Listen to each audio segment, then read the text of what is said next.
कि जो राष्ट्रीय महासचिव है प्रियंका गांधी शिमला में आके बोल देनी है कि केंद्र ने अपनी कमिटमेंट से टर्न डाउन किए हैं और जो सेब पर जो इम्पोर्ट ड्यूटी थी उसको रिड्यूस करके 15% कर दिया, जबकि हिमाचल के लोग तो 50 और 100 की बात कर रहे हैं। तो हाउ कितना सच है इसमें, और क्या हिमाचल के साथ इस तरह की केंद्र सरकार भेदभाव कर रही है?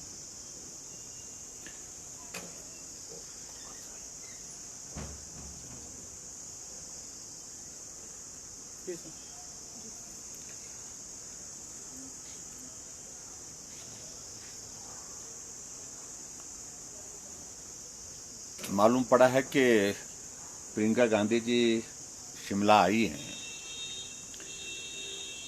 और इन दिनों बारिश और बरसात के कारण प्रभावित इलाकों का दौरा भी किया। लेकिन मेरा ये कहना है कि प्रियंका जी, आप तो हिमाचल की रहने वाली हैं। जब बारिश थम गई, बरसात चले गई नुकसान करके, आपका हिमाचल आना बहुत देर से हुआ है। अच्छा होता ये दौरा अगर आपने, जब हिमाचल प्रदेश में चारों तरफ तबाही हो रही थी, लोगों के घर उजड़ गए, लोगों के बगीचे उजड़ गए बारिश और बरसात के कारण, उस वक्त आए होते तो अच्छा रहता।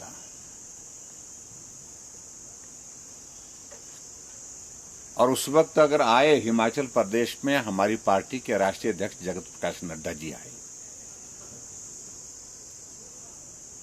जब चारों तरफ तबाही का आलम था, अगर उस वक्त आपदा की घड़ी को सही मायने में साझा करने के लिए कोई आए तो नितिन गडकरी जी आए। अभी आपका आना, इस पर मैं कोई बहुत ज्यादा टिप्पणी नहीं करना चाहता हूं। ये मकसद सिर्फ राजनीतिक दृष्टि से आने का है, इसके सिवाय और कुछ भी नहीं। और उसके साथ साथ में जहां आप गई, चाहे कुल्लू गई, चाहे मनाली गई, चाहे वो शिमला गई, उसके बाद जो आपका बयान आया है, उस बयान में भी आपने एक ही बात राजनीतिक जो कही है कि सुक्खू जी तो कर रहे हैं लेकिन केंद्र नहीं कर रहा है। अगर सुक्खू जी कुछ कर रहे हैं थोड़ा बहुत, वो केंद्र के कारण ही कर रहे हैं, ये उनको जानकारी होनी चाहिए। और इसलिए आपका ये हिमाचल प्रदेश में आकर के बाढ़ प्रभावित, बरसात से प्रभावित इलाकों का जो दौरा है, ये विशुद्ध राजनीतिक है और राजनीति के सिवाय इसमें और कुछ नहीं है। और दूसरी बात, वैसे भी हिमाचल के लोग आपको बहुत याद कर रहे थे काफी दिनों से, क्योंकि आप जब चुनाव के दिनों में आई थी, उस वक्त आपने वादा किया था कि कैबिनेट की पहली बैठक में महिलाओं को 1500 रुपये मिलेगा, 5 लाख हिमाचल के नौजवानों को नौकरियां दी जाएंगी, 2 रुपये किलो गोबर खरीदा जाएगा, 300 यूनिट बिजली के फ्री दिए जाएंगे। बहुत सारी बातें, जो 10 गारंटियां। आप उस 10 गारंटियों का जिक्र करने के बाद, सरकार बनने के पश्चात 10 महीने के बाद, यानी कि 10वां महीना शुरू हो गया, उसके बाद आप आ रही है हिमाचल प्रदेश में, और वो भी ऐसी घड़ी में जब त्रासदी हुई है, लोगों का नुकसान बहुत ज्यादा हुआ है, लोगों के घर बह करके चले गए हैं, और उसमें भी आप राजनीतिक दृष्टि से अपनी बात कह रही हैं। और दूसरी बात जो आपने पूछी है सेब के संबंध में, मैं उसमें एक चीज जरूर कहना चाहता हूं। जब झूठ बोल करके सत्ता हासिल की जा सकती है, तो ये तो बहुत छोटी सी बात है। झूठ बोलना इनके लिए एक आदत सी बन गई है, उसमें कतई भी परहेज करने की इनकी आदत नहीं है। और उस दृष्टि से जिस तरह से इन्होंने अपनी बात कही है, मैं इनको एक बात कहना चाहूंगा। आप कांग्रेस पार्टी की राष्ट्रीय महामंत्री हैं और राष्ट्रीय महामंत्री होने के नाते चुनाव के दिनों में आपने हिमाचल प्रदेश में कुछ जगह सभाएं की थी और उन सभाओं में कहा था कि बागबान अपने सेब की कीमत खुद तय करेंगे।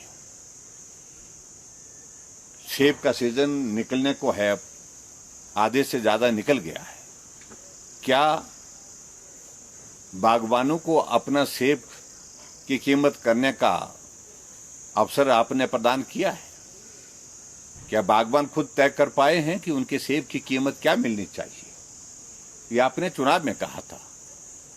और दूसरी बात, आपने सेब की इंपोर्ट ड्यूटी पर बात कही है और सेब की इंपोर्ट ड्यूटी जो खासतौर से वाशिंगटन से सेब आता है, यानी कि अमेरिका से सेब आता है, उसके संदर्भ में आपने ज्यादा कहा है।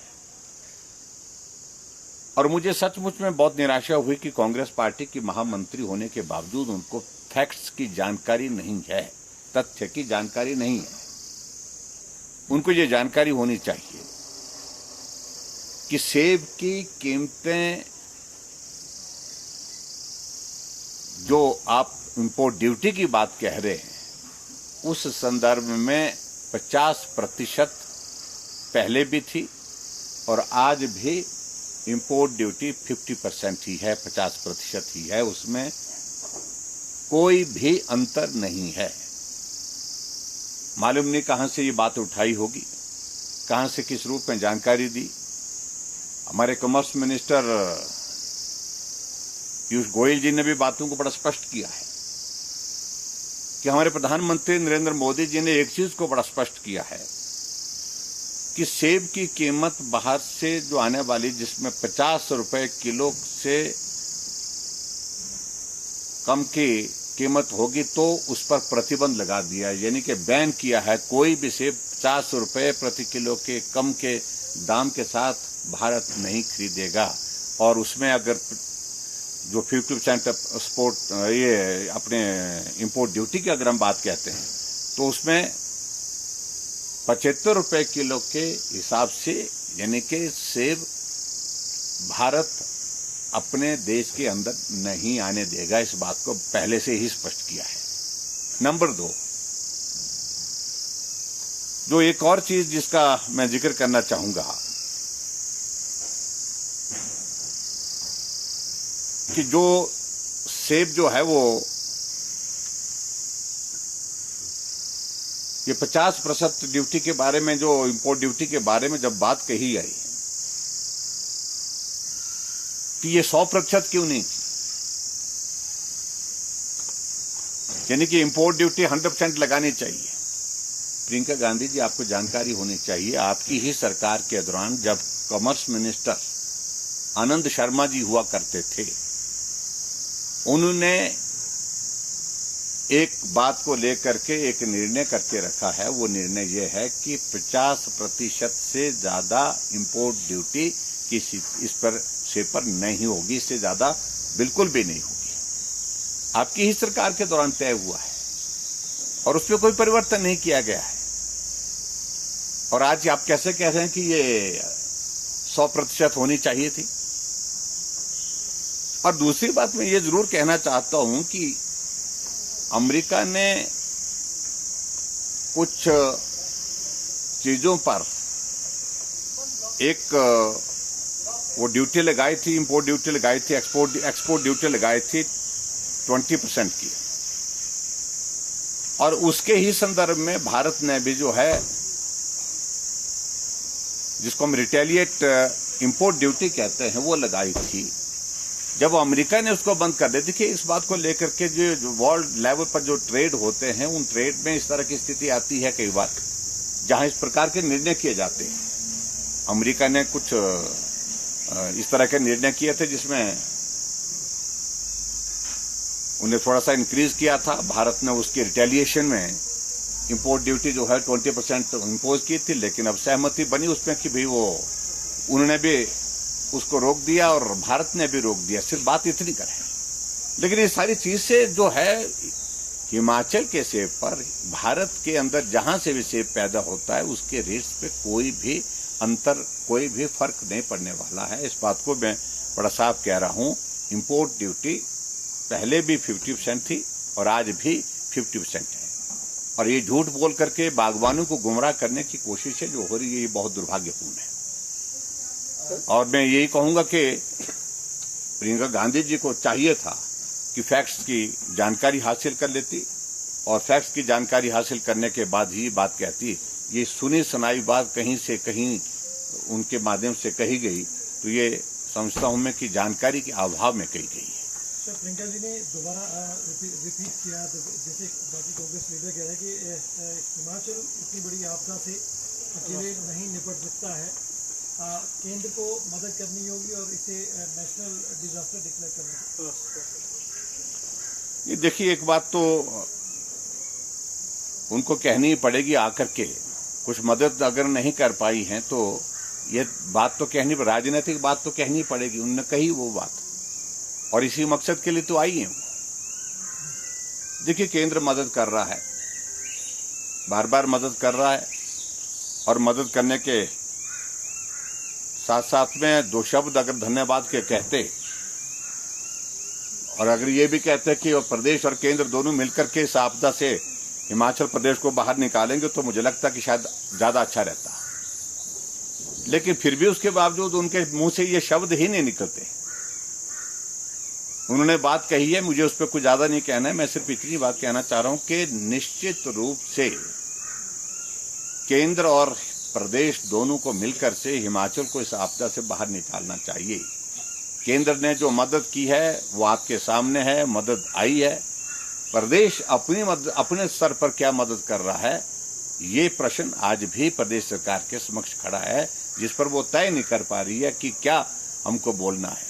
आज भी हिमाचल प्रदेश की सैकड़ों सड़कें बंद पड़ी हैं, पेयजल योजनाएं बंद पड़ी हैं, बिजली की सप्लाई बंद पड़ी है। लोगों का सेब का सीजन मार्केट तक तो पहुंचना था, वो मार्केट तक नहीं पहुंच पाया है। ये तो प्रदेश सरकार के सारे विषय हैं।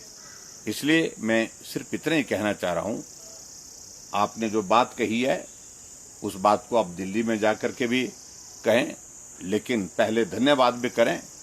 केंद्र मदद कर रहा है, और केंद्र की मदद के लिए आप नहीं तो कम से कम हिमाचल जो है वो हिमाचल की जनता आभारी है। और मैं यही कहूँगा कि केंद्र के सामने हमने बड़ा जोरदार ढंग से अपनी बात रखी है। जो नुकसान हुआ वो काफ़ी ज़्यादा है, और अगर मदद केंद्र कर सकता है तो हमने कहा कि उसके लिए हम केंद्र के आभारी रहेंगे और भी मदद की जाए। मैंने व्यक्तिगत रूप से गृह मंत्री जी को पत्र भी लिखा है। सर, मुख्यमंत्री का भी अभी बयान आया है कि जो हमें राष्ट्रीय आपदा इसको घोषित करना चाहिए केंद्र को, और जो हमारे पास संसाधन कम हैं, उन्होंने ये भी कहा कि पूर्व सरकार ने छठा वेतनमान तो दिया लेकिन एरियर नहीं दिया, उसका बोझ भी हमारे ऊपर है। और बाकी जो सवाल विपक्ष उठा रहा है मॉनसून सत्र में, हम अभी किसी चीज़ का जवाब देंगे। देखिए, जहाँ जवाब देने की बात आएगी वो जवाब देंगे। सरकार की जिम्मेवारी है, और जिम्मेवारी से उनको अपने आप को मुक्त करना संभव नहीं है। जब हमारी सरकार थी तो क्या ये सारी जितनी भी देनदारियां थी उनको क्लियर करके गए थे क्या? क्या हिमाचल प्रदेश को सारी जिम्मेवारियां, जो फाइनेंशियल जो बर्डन्स थे उस वक्त के, उनसे मुक्त करके गए थे क्या? क्या उन्हें ऋण नहीं लिया था? क्या पेंडिंग पेमेंट्स उनके ड्यूज पेंडिंग नहीं थे? इससे भी ज्यादा थे। मैं यही कहूंगा कि जिम्मेवारी मिली है तो उससे निभाइए, रोक कर नहीं, इसको हंस करके निभाइए। 18 तारीख से विधानसभा का मानसून सत्र शुरू हो रहा है सर, किस तरह की तैयारी है? विधानसभा का सत्र है। इस बार सत्र बारिश के कारण हुई तबाही के कारण जो है वो विलंब हुआ है, और स्वाभाविक रूप से बारिश से हुए नुकसान के कारण जिनकी जिंदगी चले गई है, लोगों के घर चले गए हैं, उन सारी बातों को लेकर के चर्चा होगी। और गवर्नमेंट इसमें रिहेबिलिटेट किस प्रकार से उनको करने की कोशिश कर रही है, उनको राहत किस प्रकार से प्रदान कर रही है, इन सारी बातों पर चर्चा होगी ही। इसके अलावा बहुत सारी चीज़ें, गारंटी के बारे में भी पूछताछ होगी। और गारंटी के साथ साथ में दूसरी चीज़ें जो हिमाचल प्रदेश में जो इंडस्ट्री हिमाचल छोड़ करके जा रही है उसके बारे में भी पूछताछ होगी, उनको जवाब देना होगा। आप लगातार आपके इस तरह के बयान आ रहे हैं कि हिमाचल प्रदेश जैसे बिजली का रेट बढ़े हैं और इंडस्ट्री को लेकर और बहुत सारी चीज़ें, क्या लगता है गवर्नमेंट जल्दबाजी में इस तरह के फैसले ले रही है या कोई प्रेशर है? मुझे मालूम नहीं है ये सारे निर्णय जो है वो उनको कौन सलाह दे रहे हैं। वैसे सलाहकार उनने बहुत ज़्यादा रखे हैं, वो सलाह क्या दे रहे हैं। लेकिन इस आपदा की घड़ी में एक तरफ जहां पूरी तबाही से सारे तरफ हुई है और वहां जो इंडस्ट्री जो कंट्रीब्यूट कर सकती है इस तबाही में कर सकती है, इस मदद कर सकती है, रोजगार देने के लिए मदद कर सकती है, उसको भी हिमाचल से बाहर जाने के लिए विवश कर रही है। खासतौर से जो अभी उन्होंने जो इंडस्ट्रियल सेक्टर में जो पावर का जो टैरिफ इंक्रीज किया है उसके कारण आप मान करके चलिए कि बहुत बड़ी इंडस्ट्री हिमाचल छोड़ करके चले जाएगी। बहुत सारी इंडस्ट्री चले भी गई और बहुत सारी जाने की तैयारी में है।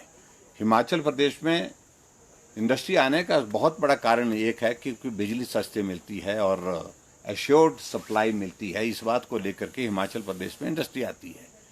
अब यहाँ जिस प्रकार से बिजली का टैरिफ जो है वो इंक्रीज कर दिया, बढ़ा दिया, ऐसे में इंडस्ट्री हिमाचल प्रदेश से छोड़ने के लिए विवश होगी। सर, सरकार जो है भांग की खेती को लीगल करने की ओर आगे बढ़ रही है। सर, आपका क्या मानना है कि भांग की खेती हिमाचल में लीगल होनी चाहिए?